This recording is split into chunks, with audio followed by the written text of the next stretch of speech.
하나님 말씀은 구약의 에스라 1장입니다. 에스라 1장 1절부터 11절까지의 말씀을 시작했습니다. 구약 성경 710페이지에 있습니다. 710페이지에 에스라 1장 1절부터 11절까지의 말씀인데 교독해서 한 절씩 읽겠습니다. 바사왕 고레스 원년에 여호와께서 예레미야의 입을 통하여 하신 말씀을 이루게 하시려고 바사왕 고레스의 마음을 감동시키시매 그가 온 나라에 공포도 하고 조서도 내려 이르되 바사왕 고레스는 말하노니 하늘의 하나님 여호와께서 세상 모든 나라를 내게 주셨고 나에게 명령하사 유다 예루살렘의 성전을 건축하라 하셨나니 이스라엘 하나님은 참 신이시라. 너희 중에 그의 백성된 자는 다 유다 예루살렘으로 올라가서 이스라엘의 하나님 여호와의 성전을 건축하라. 그는 예루살렘에 계신 하나님이시라. 그 남아있는 백성이 어느 곳에 머물러 살든지 그곳 사람들이 마땅히 은과 금과 그 밖의 물건과 짐승으로 도와주고 그 외에도 예루살렘의 성을 하나님의 성전을 위하여 예물을 기쁘게 드릴지니라 하였더라.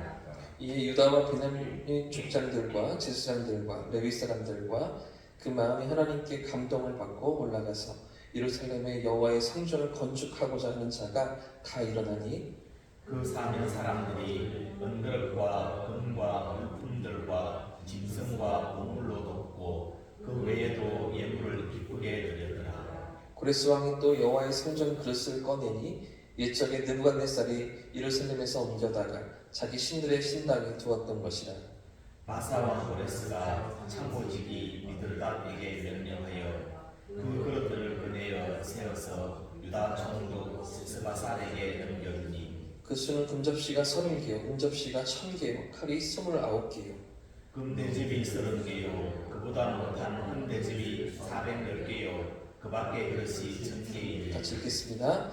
금은 그릇이 모두 5400개라. 쌀과 빈자를 바벨론에서 예루살렘으로 데리고 갈 때 스바산이 그 그릇들을 다 가지고 갔더라.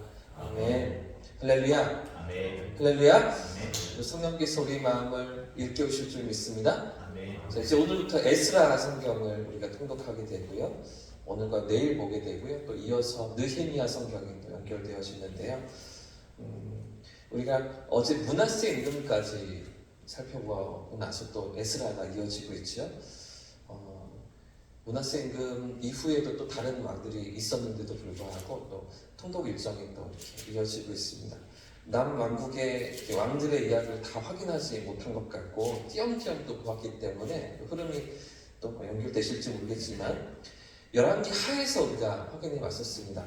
남유다 왕국의 마지막 그 결론을 우리가 확인해 왔었는데요. 주전 586년에 이 남유다 왕국마저도 멸망하게 되죠. 이미 150년 전에 북이스라엘이 멸망했었고요. 아시리아에 의해서. 그리고 150년이 지나서 남유다마저도 남아있던 이 유다와 베냐민 지파마저도 바벨론에 의해서 망하게 되는 그런 스토리가 이제 역대하의 마지막 결론입니다. 역대 36장의 같은 역사를 기록하고 있어서 그래서 여호야김 그리고 마지막 시드기야까지 이렇게 왕들의 역사가 쭉 이어지다가 이 다사다난했던 남유다 왕국의 또 모든 나라도 저물게 되는데요. 자, 그런데 열왕기 하의 이 결론과 역대 하의 결론이 사실은 같은 시기를 다루고 있고요. 같은 나라가 망한 이야기를 우리에게 보여주고 있는데 똑같은 상황을, 똑같은 시대를, 똑같은 역사를 기록하고 있지만 차이점이 하나가 있습니다.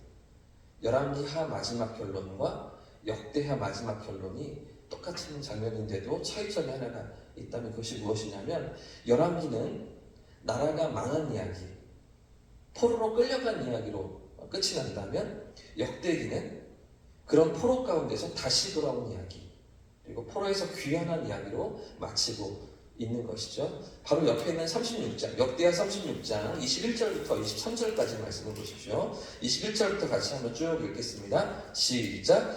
이에 토시가 황폐하여 땅이 안식년을 누린 같이 안식하여 70년을 지냈으니 여호와께서 예레미야의 입으로 하신 말씀이 이루어졌더라. 바사의 고레스 왕 원년에 여호와께서 예레미야 입으로 하신 말씀을 이루시려고 여호와께서 바산의 고레스 왕의 마음을 감동시키시며 그가 온 나라에 공포도 하고 조소도 내려 이르되 바산 왕 고레스가 이같이 말하노니 하늘의 신 여호와께서 세상 만국을 내게 주셨고 나에게 명령하여 유다 예루살렘의 성전을 건축하라 하셨나니 너희 중에 그의 백성 된 자는 다 올라갈지어다. 너희 하나님 여호와께서 함께 하시기를 원하노라 하였더라. 자, 이렇게 끝마치고 있는 것이죠. 이렇게 역대하 36장이 끝나고 있는 것입니다. 70년의 괴로움이 다 끝나고 다 그렇게 시간들이 지나서 다시 돌아오게 하시는 이야기를, 그렇죠? 나라가 망했지만 포로로 끌려갔지만 그러나 그 가운데서도 다시 돌아오게 하시는 하나님의 은혜의 손길로 역대기는 마치고 있는 것이죠. 방금 읽었던 22절과 23절 말씀이 에스라 성경 1절과 2절에 그대로 담겨 있는 거 보이십니까? 역사가 그대로 이어지고 있는 것이죠. 아마도 이 역대기 기자의 그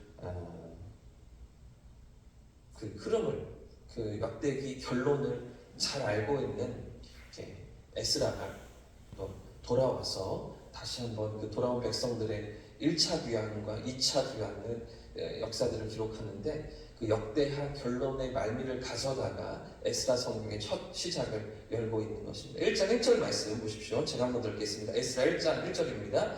바산 고레스 원년에 여호와께서 예레미야의 입을 통하여 하신 말씀을 이루게 하시려고 바산 고레스의 마음을 감동시키시며 그가 온 나라에 공포도 하고 조소도 내렸다. 무슨 이야기입니까? 역대 36장에서 또 똑같이 반복되면서 에스라 1장에서 등장하는 선지자가 누구입니까? 예레미야라는 선지자가 등장하고 있죠. 예레미야의 입으로 하실 말씀을 이루시려고 다시 돌아오게 하셨다는 것입니다. 예레미야 25장 12절에 하나님께서 이렇게 약속하셨거든요. 여호와의 말씀이니라 70년이 끝나면 내가 바벨론의 왕과 그의 나라와 갈대아인의 땅을 그 죄악으로 말미암아 벌하여 영원히 폐허가 되게 하되 70년이 지나서 이제 하나님께서 당신 백성들을 다시 돌아오게 하시는데 그런데 바벨론 왕을 하나님께서 쓰셨지만 몽둥이로 쓰셨지만 하나님께서 버리신다는 이야기입니다. 그래서 바벨론의 시대가 저물고 이제 메디아 시대와 또 바산 페르시아 시대가 또 연결되는 것이죠. 그런 가운데 이스라엘 백성들이 유다 백성들이 다시 예루살렘으로 돌아오는 것입니다. 예레미야 29장 10절에 동일한 말씀이 나오는데요. 여호와께서 이와 같이 말씀하시니라. 바벨론에서 70년이 차면 내가 너희를 돌보고 나의 선한 말을 너희에게 성취하여 너희를 이곳으로 돌아오게 하리라. 이렇게 하나님 약속하신 것이죠. 그 증기의 시간이 70년이었어요. 70년이 찾아 하나님께서 이 바산 고레스의 마음을 감동시키시며 조서를 내리게 하시고 명령도 주게 하셔서 다시 돌아오게 하셨던 것이죠. 무슨 이야기입니까? 하나님의 약속과 섭리가 그 말씀대로 이루어지고 있는 것이죠. 그 말씀대로 이루어진 증거가 바로 포로 귀환이었다는 것입니다. 그러니까 지금 에스라서는 처음부터 첫 시작부터 이 모든 과정이, 이 모든 역사가 하나님의 말씀대로 이루어진 사건이다라는 것들을 확인해 주고 있는 것입니다. 돌아오게 하시는 하나님, 회복시키시는 하나님, 포로로 끌려간 자리에서 아무런 희망도 없이 살아가던 백성들을 다시 일으키시는 그 살아계신 하나님을 에스라서는 독자들에게 보여주고 있는 것이죠. 이 에스라 성경을 가장 먼저 읽었을 대상이 누구겠습니까? 이 에스라 성경을 가장 먼저 손에 들고 읽었을 사람들이 누구였겠습니까? 돌아온 백성들이었을 것입니다. 돌아온 유다 백성들. 그들이 왜 돌아왔는가? 역대기와 마찬가지로 에스라 성경을 읽으면서 무엇 때문에 하나님께서 우리를 돌아오게 하셨는가? 이런 것들을 생각해 보지 않았겠습니까? 다시 돌아오게 하시는 하나님, 살아계신 하나님을 에스라 성경은 보여주고 있는 것이죠. 우리가 이미 열왕기에서 살펴봤던 것처럼 북이스라엘이 멸망하고서 150년의 시간이 지나서 남유다 역시도 이 왕과 왕족들이 605년, 주전 605년에 1차 포로로 끌려갑니다.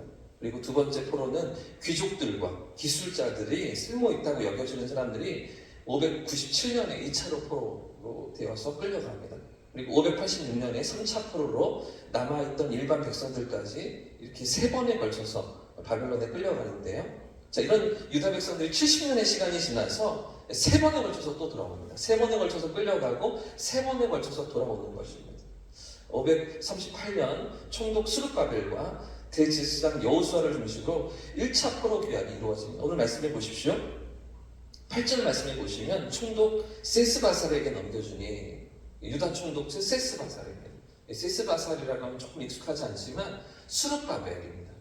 다른 발음이 이제 세스바살이고요. 스룹바벨과 함께 1차 포로 귀환이 이루어지는데요. 그 말씀이 11절에도 세스바살이 그 그릇들을 다 가지고 돌아왔더라. 그래서 지금 고레스가 내어준 예루살렘 성전의 그 기물들을 가지고서 스룹바벨이 돌아오고 1차 포로 귀환한 것입니다. 그리고 458년 학사 에스라와 함께 약간의 있는 소수의 사람들이 2차 귀환을 하게 되는데 그때 지도자가 학사였던 에스라였던 것이죠. 그리고 444년에 총독 느헤미야와 함께 3차 귀환이 이렇게 세 번에 걸쳐서 이루어지는 것이죠. 그 중에서 오늘 우리가 읽은 에스라 1장은 1장부터 6장까지 이어지는 1차 포로 귀환입니다. 자, 그러니 오늘 통독하는 본문에 한참이 지나도 6장까지는 에스라가 등장하지 않습니다. 1차 귀환의 지도자가 누구라고요? 스룹바벨이라고요. 자, 2차 포로 귀환 때 에스라가 등장하기 때문에 에스라서 7장에 가야 이제 스토리에 에스라가 주인공으로 등장합니다. 자, 6장까지는 스룹바벨과 먼저 들어온 1차 귀환 백성들의 이야기인 것이죠.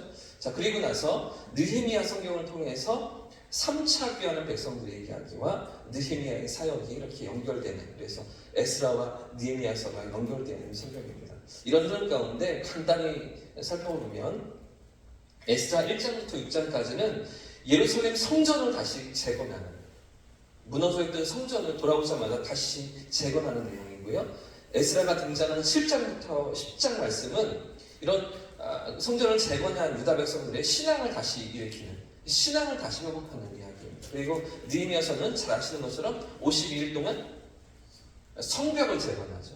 보십시오. 가장 먼저 1차 때 성전을 재건합니다. 그리고 2차 때는요, 그 백성들의 신앙을 회복시킵니다. 그리고 세 번째는요, 그들의 삶의 의탈이 이 성벽을 다시 재건하는 것이죠. 성전과 신앙과 성벽, 이 세 가지 키워드가 에스라와 느헤미야서의 핵심입니다. 자, 그렇기 때문에 결국 이 두 개의 성경이 우리에게 보여주고 있는 회복이 무엇입니까? 포로 생활에서 돌아온 백성들이 다시 회복을 향해 나아가는데, 근데 어디에서부터 이 회복이 시작되고 있는 것입니까? 무너진 성전을 다시 세우는 일에서부터, 그렇죠? 쓰러졌던 신앙을 다시 세우는 일에서부터, 그리고 그들의 삶의 울타리, 성벽까지 다시 세우는 이런 영적인 신앙의 회복이 이루어짐으로써 그들의 삶의 모든 자리가 회복으로 나아가고 있다는 것입니다. 오늘 우리의 삶에도 이 같은 영적인 원리를 놓치지 않을 수 있기를 축복합니다. 언제나 우리의 회복은 이 하나님과의 바른 관계에서 시작되는 것이죠. 그들이 돌아와서 해야 될 일이 여러 가지였을 것입니다. 70년 동안 황폐한 땅으로 있었기 때문에, 그죠? 밭도 다시 읽어야 했을 거고요, 집도 다시 지어야 했을 거고요, 뭐 장사도 하고 사업도 하고 일상을 살아가야 했겠죠. 그런데 에스라와 느헤미야서가 보여주는 그 유다 백성들의 시작되는 회복의 모습은 이 성전을 회복하는 것, 그리고 신앙을 회복하는 것, 그 다음에 삶의 울타리를 다시 둘러싸는 성벽의 재건까지, 이 모든 삶의 원리가 우리의 신앙의 가장 기초적인 것이라고 성경은 말하고 있는 것이죠. 하나님께서 임재하시는 성전이 가장 먼저이고요, 그리고 그 안에 우리의 신앙이 바로 서고, 그리고 그 후에 우리의 삶의 자리를 일으키는 이 성전과 신앙과 성벽으로 나아가고 있는 것입니다. 자, 그런가 하면 오늘 에스라 1장이 우리에게 보여주고 있는 아주 중요한 키워드 하나를 또 생각해 봤으면 좋겠는데요. 1장 1절 말씀을 다시 한 번 더 읽겠습니다. 1절입니다. 시작. 바사왕 고레스 원년에 여호와께서 예레미야의 입을 통하여 하신 말씀을 이루게 하시려고 바사왕 고레스의 마음을 감동시키시네. 그가 온 나라에 공포도 하고 조소도 내려 이르되. 지금 하나님께서 누구의 마음을 감동시키십니까? 고레스죠. 바사왕 고레스입니다. 이방 나라의 왕 고레스입니다. 페르시아 이방 민족의 왕을, 그 마음을 하나님께서 감동시키셨다는 것이죠. 생각해 보십시오. 왜 잘 데리고 있다가 왜 돌아가라 합니까? 돌아가면 뭐 자기들에게 이득이 있다고 그 포로로 잡아왔던 그 백성들을 돌려보내는 것입니까? 하나님께서 감동시키셨다는 거죠. 그 마음을 감동시키셨다. 하나님께서. 자, 1장 5절 말씀도 보겠습니다. 5절 말씀 시작. 이에 유다와 베냐민 족장들과 제사장들과 레위 사람들과 그 마음이 하나님께 감동을 받고 올라가서 예루살렘의 여호와의 성전을 건축하고자 하는 자는, 그런데 또 하나님께서 누구의 마음을 감동시키십니까? 네, 백성들의 족장들, 제사장들, 레위 사람들의 마음을 하나님께서 감동시키시죠. 그래서 1차 귀환민들이 돌아왔던 것입니다. 70년 동안 바벨론에서 살고 있었습니다. 이미 거기서 기반이 잡혀 있었을 것입니다. 아무리 예루살렘이라고 해도 돌아와봐야 황폐한 폐허뿐 아니었겠습니까? 더군다나 1차 귀환 때는 진짜 어떤 것도 기대할 수가 없는 상황, 그런 형편이었을 것입니다. 70년 동안 황무지로 있었기 때문이죠. 심지어 지금 돌아오는 백성들은 아마 포로로 끌려간 그 당사자들이 아니었을 것입니다. 포로로 끌려간 세대, 그 다음 세대나 그 다음 세대였을 것입니다. 70년이 지났으니 아마 포로로 잡혀갔던 백성들은 이미 세상을 떠났거나 나이가 많은 그런 상황이었을 것입니다. 돌아오는 길이 1500km 정도 되거든요. 그 길을 걸어서 와야 하니까 연로한 그런 어르신들은 돌아오지 못했을 것입니다. 그러니까 사실은 바벨론에서 태어나고 이방 나라에서 태어났던 그런 다음 세대인데, 2세대, 3세대인데, 그런데도 왜 예루살렘으로 돌아오는 것입니까? 그런데도 왜 황폐한 이 땅으로 돌아오는 것입니까? 뭐가 있다고 여기로 돌아옵니까? 하나님께서 그들의 마음을 감동시키셨기 때문이죠. 하나님께서 그들의 마음을 이끌어내셨기 때문입니다. 오늘도 우리의 삶이 우리를 감동케 하시는 성령 하나님의 인도하심을 따라 나아갈 수 있기를 축복합니다. 사실은 지금의 삶이 더 안락할 수 있죠. 지금 바벨론에서의 삶이 더 안정되어 있고 더 편안할 수 있습니다. 사실 예루살렘 가봐야 무슨 도움이 되겠습니까? 그러나 그 예루살렘 가운데 하나님의 뜻하신 바가 있고 하나님의 섭리가 있고 하나님의 돌보심이 있기 때문에 그 길로 나아가는 것이죠. 결국 이렇게 돌아온 그 백성들을 통해서 여전히 하나님의 역사가 진행되어져 가고 메시아가 이 땅에 오시는, 하나님의 아들이 이 땅에 오시는 하나님의 구원 계획이 성취되었던 것입니다. 오늘도 우리의 삶을 감동하시며 이끌어 가시는 성령 하나님의 인도하심을 따라 살아갈 수 있기를 축복합니다. 그처럼 모든 희망을 잃은 잡혀간 땅에서도 다시 돌아오게 하시는 하나님, 회복시키시는 그 하나님의 손길을 오늘도 우리가 믿음으로 바라보면서 그 하나님 앞에서 살아가는 저와 우리 모두의 삶을 축복합니다.